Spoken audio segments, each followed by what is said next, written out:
హైదరాబాద్ మేడ్చల్లో ఈ రోజు దారుణ ఘటన జరిగింది. పోలీసులు తెలిపిన వివరాలు, మేడ్చల్ పట్టణంలోనే జగదాంబ బంగారం షాప్ కు ఇద్దరు దుండగులు బుర్కా వేసుకుని వచ్చారు. కత్తితో షాప్ యాజమానిని మెడ కింద పొడిచి బంగారం ఇవ్వాలని బెదిరించారు.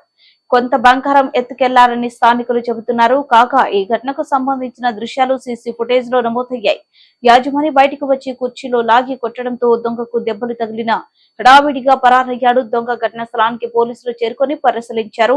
వారి కోసం గాలిస్తున్నారు.